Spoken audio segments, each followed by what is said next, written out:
Un viaje excitante por el secreto mundo de nuestros instintos. Una aventura por los temas del sexo y el amor. ¿Qué tan diferentes somos a los animales? ¿Cómo la tecnología ha ido cambiando las leyes de la selección natural? ¿Cómo hombres y mujeres eligen hoy a sus parejas? Seguimos la ruta de Darwin por Valparaíso y la zona central y develamos estos misterios.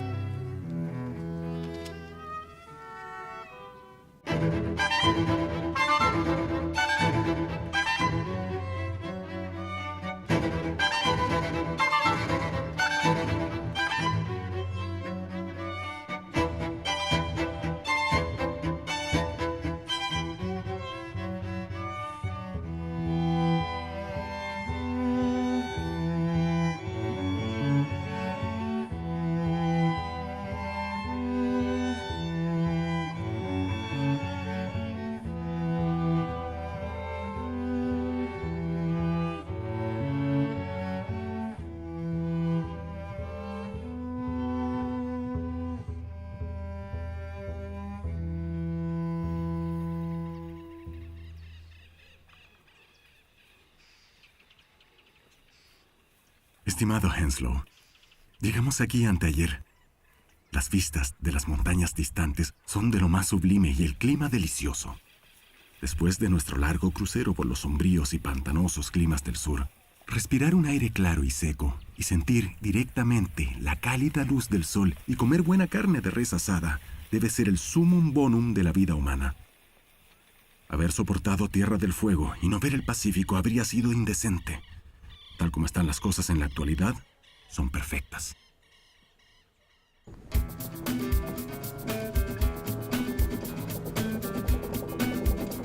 En Valparaíso fue donde Darwin inició su recorrido por la zona central y realizó una vida social como nunca antes en su viaje. Aquí, el joven inglés pudo advertir que muchas de las conductas propias de los animales se replicaban en los seres humanos. En este capítulo revisaremos la importancia de la selección natural, el mecanismo a través del cual los ejemplares mejor adaptados al medio logran sobrevivir y reproducirse.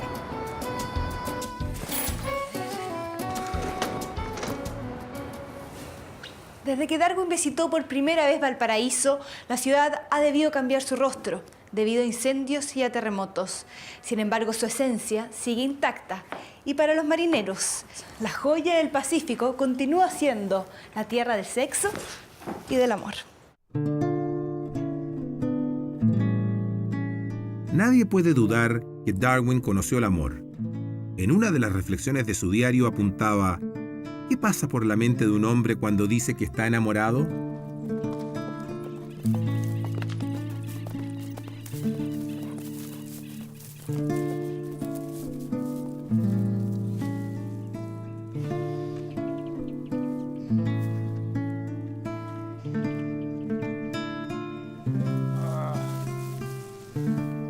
Ningún comportamiento humano afecta de manera más obvia la transmisión de genes que el sexo, por lo que ninguna parte de nuestra psicología es mejor candidato para explicaciones evolutivas que los estados mentales que conducen al sexo.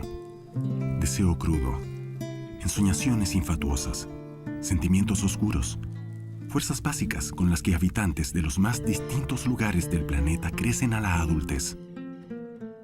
No hay muchos datos respecto de la vida sentimental de Darwin durante su travesía en el Beagle. Salvo algunas referencias a reuniones sociales con chicas de la sociedad en la región central de Chile, no hay mucho más. Él mantenía una relación con una muchacha de su Inglaterra natal, de una granja cercana, la intensa y coqueta Fanny Owen. En los primeros meses de su viaje, mantuvo una intensa correspondencia con ella. Sin embargo, a medida que su trabajo cobró intensidad, la frecuencia de las cartas disminuyó. Y poco antes de llegar a Valparaíso, se enteró que ella se había casado. El arduo trabajo intelectual que sostuvo Darwin durante el viaje en el Beagle, prolongados periodos de reflexión, largas cartas argumentando sus ideas, fueron haciendo que su parte racional cobrara cada vez más importancia en su vida, incluso en los aspectos sentimentales. Prueba de ello es su forma de elegir pareja, sopesando ventajas y desventajas. Casarse. Niños. Compañía constante. Objeto para jugar y querer. Mejor que un perro, de todas maneras. Hogar. Alguien que se ocupa de la casa.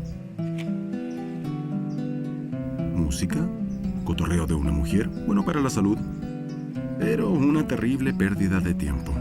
Imposibilidad de leer en las tardes. Menos dinero para comprar libros. No casarse. Libertad para ir donde uno quiera. Conversación con hombres inteligentes en el club. No verse forzado a visitar parientes. Pero, Dios mío, es intolerable pensarse como una abeja solo dedicado a trabajar y trabajar. No, ese esquema no va a servir. Imaginarme sentado en una casa solo, en la sucia ciudad de Londres.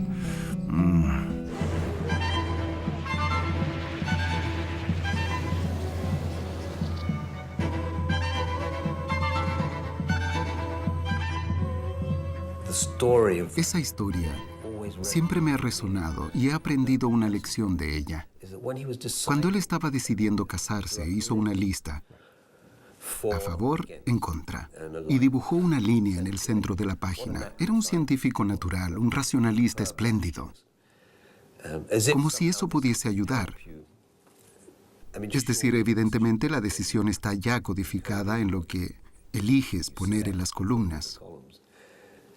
Si te fijas, la columna a favor de Emma es más larga que la columna en contra. Es interesante que Darwin haya previsto la comodidad y la compañía en su vejez. No estaba pensando como un joven que necesitara esparcir sus genes. A pesar que Darwin fue muy racional para elegir pareja, le dio mucha importancia al cortejo, ese ritual en que los individuos exhiben sus características para elegirse mutuamente.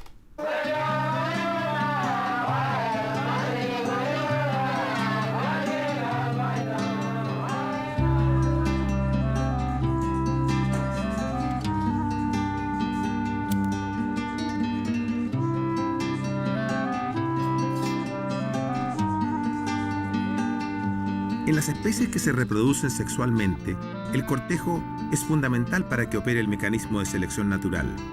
Darwin resumió así en qué consiste ese mecanismo. Existen organismos que se reproducen y la descendencia hereda características de sus progenitores. Existen variaciones de características si el medio ambiente no admite a todos los miembros de una población en crecimiento. Entonces, aquellos miembros de la población con características menos adaptadas morirán con mayor probabilidad. Y aquellos miembros con características mejor adaptadas tendrán mucho más probabilidades de sobrevivir.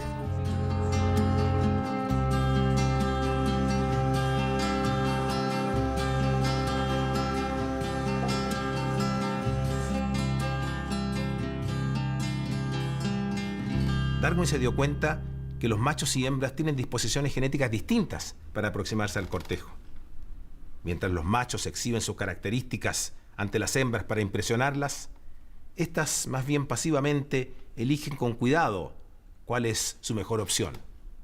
Por eso, los machos compiten por exhibir entre los ciervos sus cuernos ornamentados, o los filosos colmillos de los chimpancés, o el frondoso plumaje de los pavos reales. Y aquellos individuos que no poseen esas características tan fuertemente desplegadas tienden a no ser elegidos y la selección natural se encargará de hacerlos desaparecer.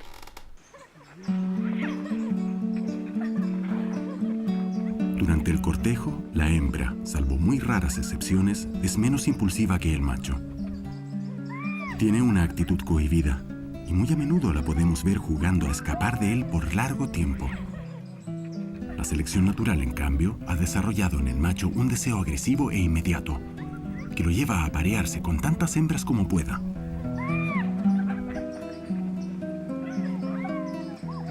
Generalmente los machos más vigorosos o aquellos que están mejor preparados para ocupar sus puestos en la naturaleza dejarán una mayor descendencia. Pero en muchos casos, la victoria depende no tanto de su vigor general, como de la posibilidad de poseer tantas hembras como le sea posible. Durante el cortejo, cada uno de los sexos puede evaluar las características del otro individuo. Los machos de muchas especies han desarrollado a lo largo de la evolución características morfológicas y de comportamiento que son rasgos importantes en la competición entre ellos, pero además adoptan posturas o realizan comportamientos que realzan dichos rasgos y que se conocen con el nombre de exhibiciones para atraer a la hembra. Yo creo que lo que sucede es que hombre y mujer se mueven de manera distinta. Por ejemplo, en nuestra historia evolutiva, nosotros provenimos de algún linaje de primates bípedos, Australopithecus o alguna otra forma de primates bípedos, si no queremos decir que fueron los Australopithecus mismos, en los cuales había ciertos modos de vivir que ya estaban establecidos en la historia. Pero ciertamente en la historia humana esas diferencias no son las más importantes, las diferencias aparecen en lo que tiene que ver con la sexualidad y con los modos de moverse de hombres y mujeres, en particular cuando hay embarazo.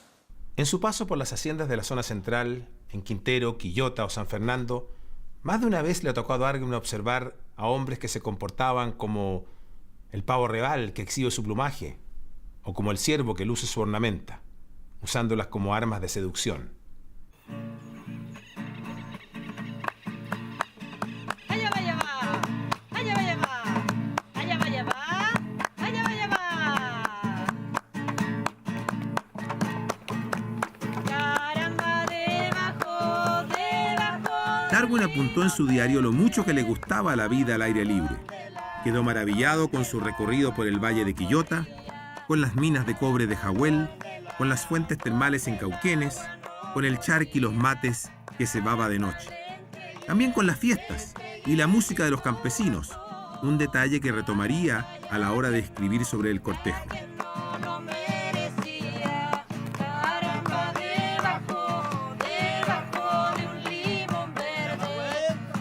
Las notas musicales y el ritmo fueron primero adquiridos por los progenitores humanos machos o hembras para atraer al sexo opuesto.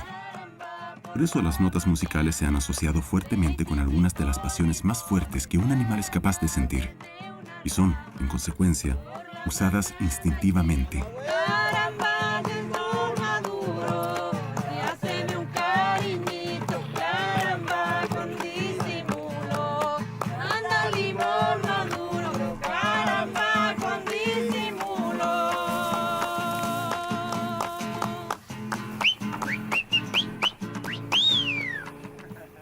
Vale la pena preguntarse si las conductas que exhiben los animales durante el cortejo se replican en hombres y mujeres hoy en día.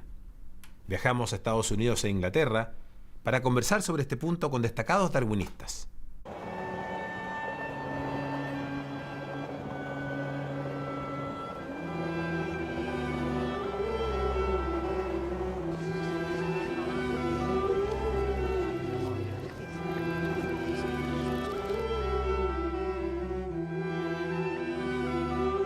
No hay duda que los humanos tienen cerebros suficientemente grandes y mentes suficientemente independientes como para superar sus instintos y para decidir ignorar el impulso o el ímpetu de, por ejemplo, reproducirse. Es perfectamente posible que alguien decida no tener hijos, y esto ocurre. Pero cabe destacar que algunos instintos animales aún motivan gran parte de lo que hacemos. Tendemos a que nos guste tener niños y tendemos a que nos guste tratarlos bien. Existen antiguos instintos biológicos que siempre han estado, desde que éramos, por ejemplo, roedores y reptiles. Tendemos a buscar estatus, tendemos a evadir el dolor. Donde uno mire en la vida, hay instintos evolucionados afectando nuestro comportamiento junto con decisiones conscientes. Para comenzar, no creo que exista un instinto sexual o de otro tipo que sea siempre total y universal para todos. Todo está fuertemente mediado por la cultura. Somos un mono muy astuto. Hoy podemos separar la recompensa, el placer del sexo, del tener hijos. Por tanto, parecería natural que el próximo paso sea tener solamente sexo algunas veces sin tener hijos todo el tiempo. Porque la intimidad sexual es placentera, es rica, genera bienestar psíquico, bienestar fisiológico. Entonces la hembra se transforma en un núcleo atractivo en la constitución de la familia original. Y resulta que los machos empiezan a moverse permanentemente en torno a ciertas hembras, una hembra, no sé, dos hembras, depende cómo haya sido, no tengo la menor idea. Y se constituye la familia ancestral humana. Pero esa expansión de la sexualidad, de la intimidad sexual de la hembra, implica placer, implica el sentirse bien con el otro, la otra, el querer estar juntos. Y la emoción que constituye eso es el amar, es el conducirse de modo que el otro surja ahí con uno en el bienestar, porque uno quiere estar con él o con ella. ¿Ah? Y ese es el núcleo de la familia.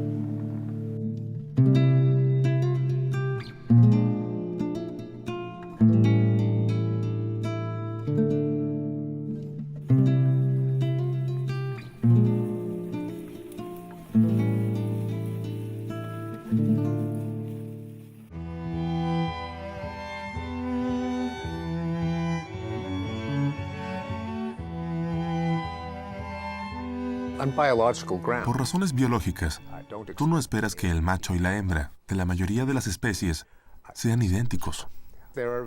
Se encuentran muy pocas diferencias en el 100% de los hombres versus 0% mujeres o viceversa.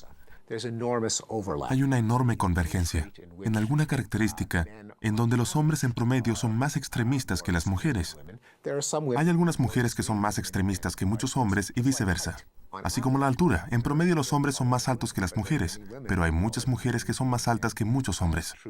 Esto es válido también para las diferencias emocionales y cognitivas, estableciendo por qué tenemos que tratar a la gente como individuos. Creo que al igual que los animales, en lo más profundo nuestra preocupación vital es la reproducción. Y si no fuera así, no estaríamos acá. Somos hijos de quienes lograron reproducirse más que su competencia hace miles y millones de años. Por tanto, es algo que se encuentra en nuestro ser más profundo. Desde luego, la forma que asume no es como la sexualidad de los animales. En algunos sentidos, la hemos sublimado o reorientado.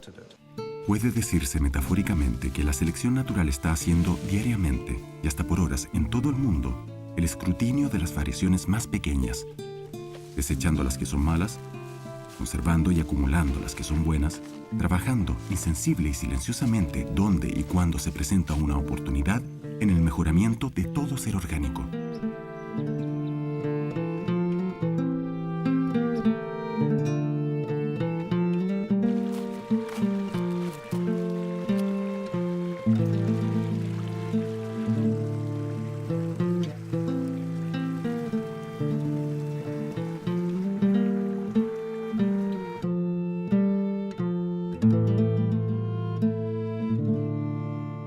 La selección que está tratando de hacer el hombre, de elegir ciertas características, y que eso de alguna manera es entender muy parcialmente la historia. La historia es mucho más compleja que elegir solamente una característica.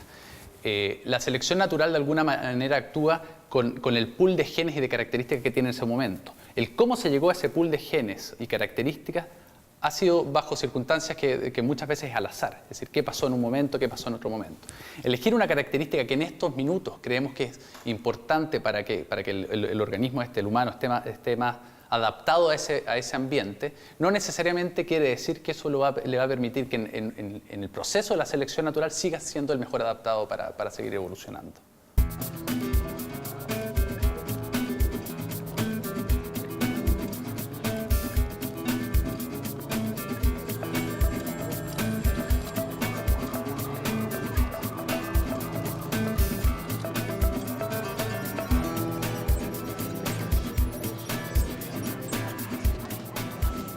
En un estudio aparecido en la revista Evolución y Comportamiento Humano, realizado en un club de stripticeras, se mostró que éstas, cuando están ovulando, reciben propinas que son en promedio el doble de aquellas que están menstruando.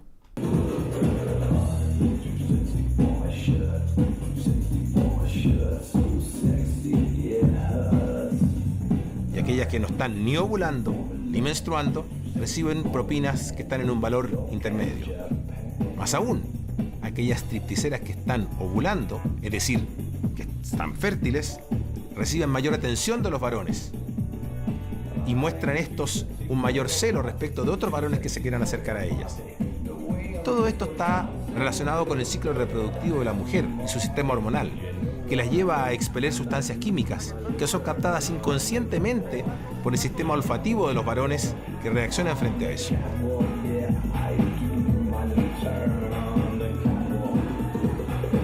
Nuestro comportamiento sigue siendo bastante instintivo, a pesar de lo aparentemente civilizadas que toman las formas de nuestra vida contemporánea. Es muy interesante que los hombres puedan percibir esas señales respecto de la etapa del ciclo menstrual de una mujer. Lo interesante es que lo hacen de manera totalmente inconsciente. No se dan cuenta que le están dando más dinero en esos momentos y las mujeres no se dan cuenta que están emitiendo estas señales tampoco. La selección natural ha hecho todo eso sin que esto llegue a nuestro consciente, a pesar que seguramente ha estado ocurriendo entre los sexos por un par de millones de años. Creo que la evidencia que los hombres le den una mejor propina a la mujer que está ovulando es muy fácil de explicar. Ella bailará mejor, estará más animada, será más seductora con el hombre y desde luego él la recompensará. Es lo mismo que usted le dé más dinero a un músico callejero en el metro porque toca mejor que el del lado. Si uno mira la sexualidad humana, uno ve que hombres y mujeres tenemos una disposición a la intimidad sexual todo el año, todo el tiempo, no es periódica. Pero si miramos lo que tienen que haber sido nuestros ancestros, y podemos pensarlo haciendo análisis genéticos que nos muestran que los chimpancés y nosotros empezamos a divergir ahora entre 6 y 7 millones de años atrás. Esos antecesores nuestros las hembras tenían una disposición a la intimidad sexual periódica, lo más probable anual, como los chimpancés actualmente. En algún momento de esta historia cambia la sexualidad en el linaje al cual pertenecemos. Y nosotros pensamos que cambia en algún momento en el origen cercano al origen de la familia. Yo me atrevería a decir que por allá, por 3 millones de años atrás, ya ha cambiado y se ha expandido la disposición de la hembra para la intimidad sexual.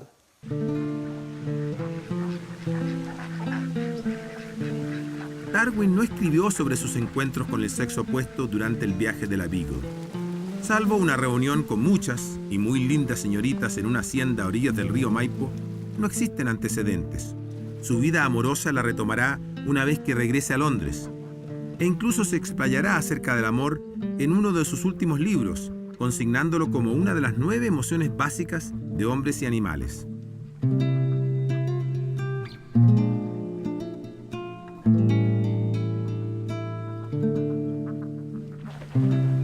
Darwin advirtió similitudes entre las conductas de los seres humanos y de algunos animales, sobre todo al momento de expresar sus emociones. En los apuntes que tomó en Chile, dejó registro de la observación de un pato que se enamoró a primera vista de una hembra de su especie casi de la misma manera en que un hombre puede enamorarse de una mujer.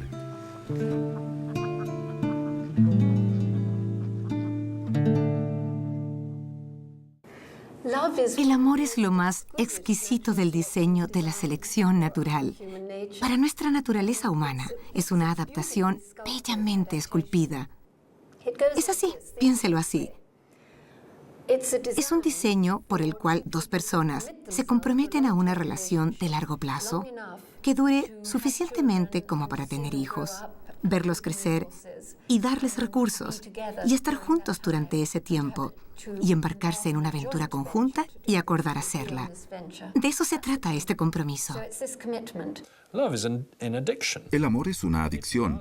Y si le pides a personas que observen fotografías de sus seres queridos, personas que están agudamente enamoradas, si es que hay tal definición médica, si les pides que miren una fotografía de su ser amado y los pones en un escáner cerebral al mismo tiempo y calculas qué bits de su cerebro están activos, te vas a dar cuenta que son los mismos bits que en un adicto a la cocaína cuando está tomando cocaína.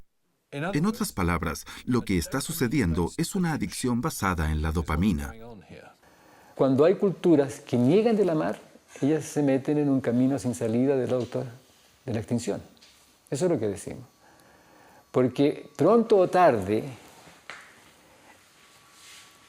este no ver al otro lleva a la negación y a la instrumentalización de las relaciones que acaban con el bienestar de la convivencia. Los sentidos e intuiciones, las distintas emociones y facultades, como el amor, la memoria, la atención, la curiosidad, la imitación, la razón, etc., de que se jacta el hombre, se encuentran en condición incipiente y a veces bien desarrollada en los animales inferiores.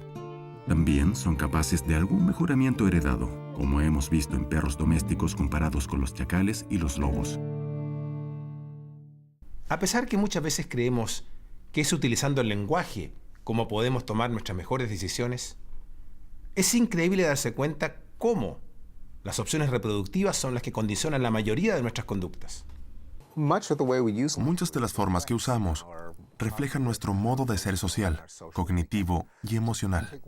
Por poner un ejemplo, en ninguna parte del mundo las personas llegan y dicen lo que piensan todo el tiempo.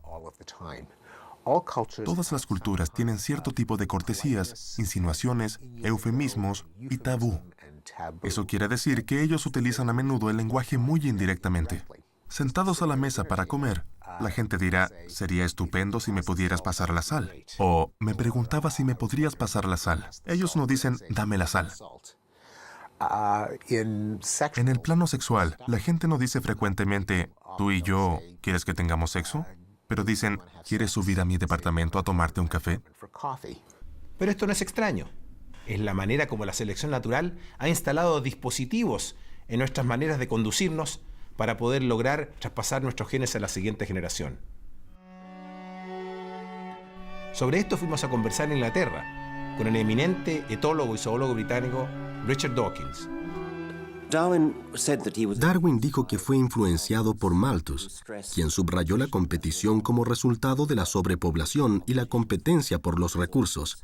Y Darwin dijo en retrospectiva que vio inmediatamente la importancia de esto, porque más descendencia nace de la que puede esperar sobrevivir, necesariamente habrá una tendencia de algunos a sobrevivir más fácilmente que otros, y los que sobrevivan serán los que estén mejor preparados para hacerlo.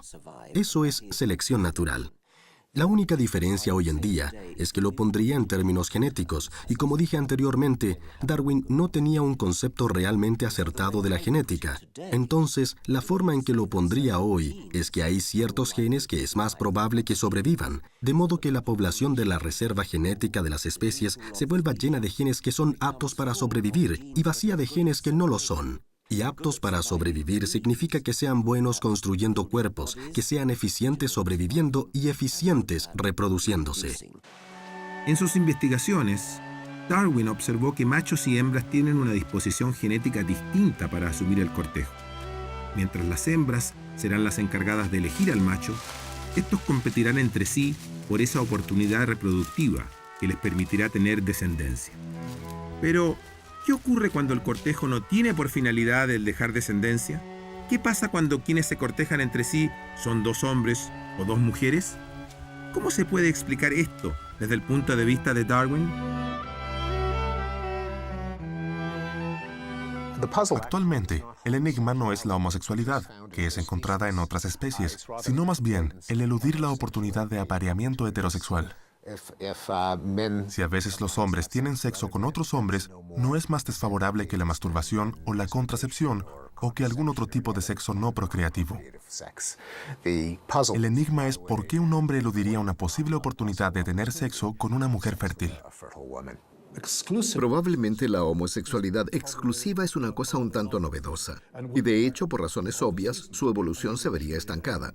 Podemos estar bastante seguros que ninguno de nuestros antepasados, de miles de generaciones atrás, haya sido alguna vez exclusivamente homosexual, lo que indica que, en cierto modo, escasamente puede ser un fenómeno natural. Según mi opinión, la homosexualidad es un tanto reciente, una invención moderna. En cuanto a la homosexualidad masculina y femenina, pareciera ser que los hombres homosexuales nacen homosexuales, son biológicamente homosexuales. A menudo saben de manera muy temprana y no tienen absolutamente otra proclividad, y para ellos es una parte realmente importante de su identidad. Con las mujeres homosexuales pareciera que existieran dos tipos. Existe un pequeño subgrupo que son más parecidas a los hombres y existen otras que en cierta forma podríamos decir que son homosexuales por opción, lesbianas por opción, y a menudo son muy influenciadas por factores sociales y culturales. En los últimos años en el Occidente han sido influenciadas por factores políticos.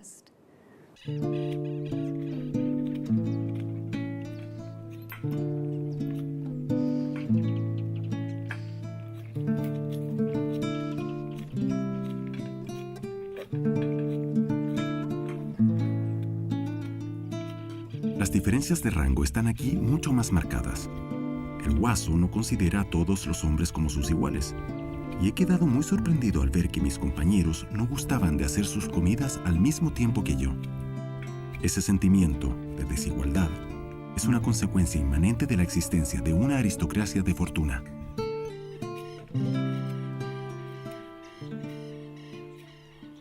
En sus observaciones de terreno, Darwin se dio cuenta que aquellos animales machos de mayor estatus o jerarquía social tenían mejor acceso a las opciones reproductivas, porque las hembras los elegían, ya que le daban mayores posibilidades de supervivencia y reproducción a su prole. Y este fenómeno no escapa a los seres humanos. En efecto, aquellos hombres de mayor estatus o jerarquía social tienen mejor acceso a las opciones reproductivas. Ya lo decía Aristóteles Onassis o Henry Kissinger, que el poder es el mejor afrodisíaco. Tanto es así que aquellos hombres de mayores recursos en muchas sociedades primitivas y incluso en algunas actuales poseen varias esposas. Existen relaciones de dominación, donde uno manda al otro. Y existen también relaciones de altruismo recíproco. Yo hago esto por ti, tú haces esto por mí. Y luego hay relaciones de beneficio mutuo, familiares, donde simplemente se comparte libremente y se es generoso espontáneamente con los parientes y amigos cercanos. Creo que estas tres relaciones están constantemente en nuestras mentes. ¿Cuál de esas relaciones estoy teniendo contigo en este momento? Entonces, al expresarte algo a través de las palabras, también debo asegurarme de no estar cambiando nuestra relación. Siempre han sido los hombres con mayores recursos, mayor estatus y más recursos los que eligen a las mujeres. Esto está pasando ahora. Los hombres occidentales, con mayores recursos que los hombres y mujeres de países pobres, por ejemplo, del tercer mundo o Europa Oriental, pueden comprar novias por Internet muy económicamente, dejando a los hombres en esos lugares sin poder elegirlas.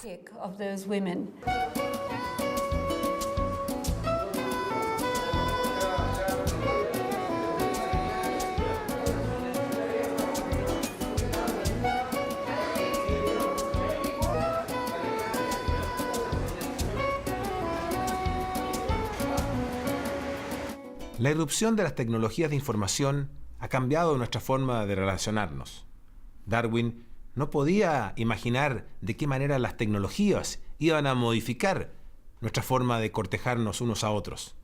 por ejemplo la Internet, ha producido un cambio increíble. En la India, más de 60 millones de personas han encontrado a su pareja a través de la Internet. Internet nos permite emparejarnos a nuestro gusto mucho más que antes. Es decir, cuando se vivía en una aldea medieval, si es que los padres le permitían a uno elegir libremente la pareja por edad y por el tamaño de la aldea, lo más probable es que uno tuviese alrededor de 5 candidatos para elegir con suerte. A mediados del siglo XX, si uno iba en bicicleta al pueblo local, a un baile, podría conocer 20, 30, 40, 50, cientos de personas. Hoy, uno puede encontrar a la pareja perfecta en el ciberespacio. Y esto se nota. La gente se está casando con personas de profesiones y experiencias muy similares, mucho más que antes. Es decir, el doctor ya no se casa con su secretaria, sino que con otra doctora. El caso increíble de un señor en Inglaterra que engañó a su mujer con una amante virtual construida en el juego interactivo Second Life, que hizo que su señora se divorciara de él. Los tabloides hoy muestran una foto de la esposa y al lado una foto de la otra mujer. Un refinado avatar con ojos almendrados y una piel increíble. No es distinta a otras historias que uno lee 1000 veces en los diarios. Pero ella no es real, aunque sí lo son los sentimientos. Pero la pregunta que surge a continuación es, ¿ha cambiado la tecnología nuestra forma de ser? ¿Se ha modificado nuestra naturaleza humana por ello? ¿Acaso las diferencias entre hombres y mujeres se han modificado por todas estas circunstancias? Yo me atrevería a decir que por allá, por 3 millones de años atrás, ya ha cambiado y se ha expandido la disposición de la hembra para la intimidad sexual. Ahora, ¿cuáles son las consecuencias de eso? Tiene 2 consecuencias fundamentales. Una, separa la intimidad sexual de la procreación. Es decir, ya no se asocia la intimidad sexual con que haya embarazo. Sí, por supuesto, si hay intimidad sexual va a haber embarazo, pero no es central en la historia del vivir de esos organismos. Soy escéptico de que podamos generar algún cambio en las especies humanas. Por una cosa, aun cuando todo el genoma actúe de manera conjunta, tiene un profundo efecto en nuestra serie de pensamientos y emociones. Es difícil encontrar un gen determinado que sea responsable de una característica en particular. Los genes actúan en conjunto. Y a pesar de que sabemos que decir que la inteligencia es altamente heredable, es muy difícil encontrar un IQ gen o un gen de la memoria. Además, los genes tienen una serie de efectos. Algunos tienen efectos positivos, algunos negativos. La selección natural se preocupa del balance, pero no está claro que podamos implantar un gen en una persona y que vaya a producir los efectos positivos que queramos, sin provocar ningún efecto negativo que no queramos. Existe razón para sospechar que algunos genes que nos hacen inteligentes nos hacen susceptibles a ciertas enfermedades. ¿Por qué alguien querría correr el riesgo con su hijo, sabiendo que tiene un 15% más de posibilidades de ser inteligente, pero un 5% de posibilidades de tener un retardo mental o de morir a la edad de 5 años? La gente es muy reacia a correr riesgos cuando se trata de sus propios hijos.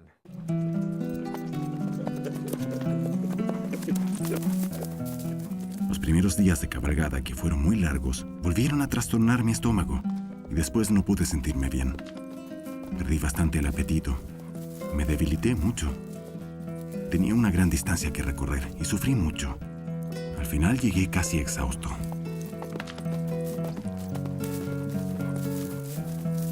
Durante gran parte de la navegación en el Beagle, Darwin sufría de intensos y molestosos mareos que lo hacían permanecer en su camarote encerrado por horas y horas. Sin embargo, un episodio ocurrido el 25 de marzo de 1835 luego de cruzar la cordillera, adentrarse en la pampa argentina, tendría importantes consecuencias en su vida. Él escribe en su diario, en efecto, que esa noche observa como una vinchuca comienza a picarlo, y su espíritu de naturalista observador lo hace dejarla que continúe su trabajo. Y él describe cómo ésta se va hinchando al extraer la sangre de su cuerpo. Ese espíritu científico tendría consecuencias en su vida, porque para muchos fue el mal de Chagas que habría contraído con esa picada lo que hizo que su enfermedad se transformara en un tormento gran parte de su vida posterior. He estado enfermo y en cama durante la última quincena. Y ahora solo puedo incorporarme durante breve tiempo. Volviendo de mi excursión al país, estuve unos pocos días en las minas de oro. Mientras estaba allí, bebí algo de chichi, un vino recién hecho muy débil y agrio, que casi me envenena. De haber vivido en esta época, es posible que Darwin hubiese podido combatir su enfermedad de manera mucho más efectiva. Del mismo modo, muchas personas que en tiempos ancestrales o antiguos no hubiesen podido tener descendencia, hoy día la tecnología les permite hacerlo. Pienso que no hay duda de que usar fertilización in vitro nos permite criar a partir de seres humanos que no habrían podido reproducirse en el pasado y, por lo tanto, criar seres humanos que en el futuro seguirán necesitando fertilización in vitro. Quiero decir, la forma de fertilización in vitro en que la esperma es inyectada directamente en el óvulo, porque esa esperma proviene de personas que no pueden producir esperma con capacidad para moverse. Eso indudablemente es una forma de infertilidad heredada que se puede ir traspasando. Por lo tanto, en ese sentido, existirá un cambio en la habilidad reproductiva del futuro como resultado de intervenciones y manipulaciones. Por lo tanto, la idea de poder controlar de alguna manera los genes en el futuro no es nueva. Lo que tenemos ahora son formas de acceder a los genes mismos, mientras que antes lo que hacíamos era seguir las pistas que nos daba la selección natural. Para ver lo que había atrás, a partir de lo que podíamos ver, podíamos advertir qué genes había atrás. Por ejemplo, al elegir pareja, los hombres prefieren mujeres con un coeficiente 0,7 entre cintura y cadera. Es decir, el coeficiente entre el tamaño de la cintura y la cadera debe ser de 0,7. Eso es simplemente porque entrega pistas sobre la fertilidad de la mujer, sobre la calidad de sus genes y lo fuertes que son para crear cuerpos saludables para los niños. Por tanto, siempre hemos manipulado hasta cierto punto los genes, pero no podíamos hacerlo directamente. Hoy podemos acceder a ellos directamente. Y en cuanto a la modificación genética de los seres humanos, si lo hiciéramos, quiero decir, si permitimos que los seres humanos inserten o borren genes en sus hijos no nacidos, lo que nadie ha sugerido debamos hacer por el momento, tendría muchas dificultades en creer que la gente lo usaría para fines raros o incluso de uniformidad. En otras palabras, alguien lo haría porque quiere librarse de una enfermedad hereditaria en particular y otras personas lo harían porque siempre han querido ser más musicales y que sus hijos sean más musicales. Pero la idea de que pronto todos se concentrarían en el mismo objetivo final está equivocada. Pienso que los seres humanos son extremadamente diversos y prácticamente se definen a sí mismos por cómo mi familia es diferente, hacemos las cosas de esta manera, quiero hacer más de esto. No hay un modelo ideal de ser humano al que todos sigamos. En mi opinión, si pudiésemos elegir si nuestros bebés son amistosos o tienen talento musical o son maravillosos tenistas, independientemente del tema ético, sería irresistible. El dinero decidirá. Estamos convencidos de que las especies no son inmutables, sino que las pertenecientes a los llamados géneros descienden en línea recta de algunas otras especies ya totalmente extinguidas. De igual modo que las variedades reconocidas de cualquier especie son descendientes de esa especie. Aún más, no dudamos que la selección natural ha sido el más importante, sino el exclusivo medio de modificación.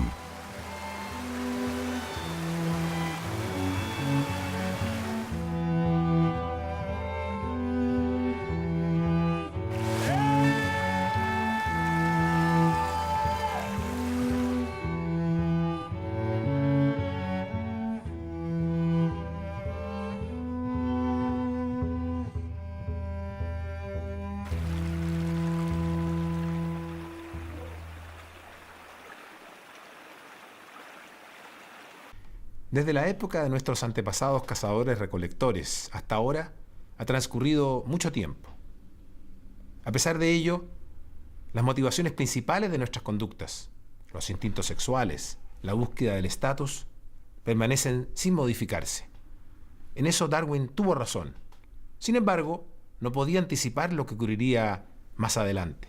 El desarrollo cultural y tecnológico ha permitido que esas motivaciones se expresen de maneras distintas y se satisfagan de formas diversas. El desarrollo tecnológico, además, ha permitido revalidar la teoría de Darwin a través de la genética. Pero es la misma genética la que nos pone a los seres humanos ante una encrucijada, a la vez inquietante pero privilegiada. La clonación a partir de las células madres o la manipulación genética será capaz de modificar nuestra naturaleza. ¿Podrá la selección artificial superar a la selección natural en su trabajo realizado en las últimas miles de generaciones? Solo el tiempo lo dirá. En el intertanto, nosotros acompañaremos a Darwin en el próximo capítulo en su viaje entre Chiloé y Concepción. En el próximo capítulo, Darwin se enfrenta a la furia de la naturaleza. Es testigo de la erupción de un volcán y de las consecuencias de un maremoto. La Tierra se mueve bajo sus pies con una intensidad que jamás imaginó. 170 años después, son otras las fuerzas que enfrentan al hombre y a la naturaleza. ¿Hasta qué punto el ser humano ha tomado las riendas de la evolución? ¿Dónde nos llevará el cambio global? ¿Cómo será nuestro planeta dentro de un siglo? Buscamos estas respuestas siguiendo a Darwin en su regreso al sur de Chile.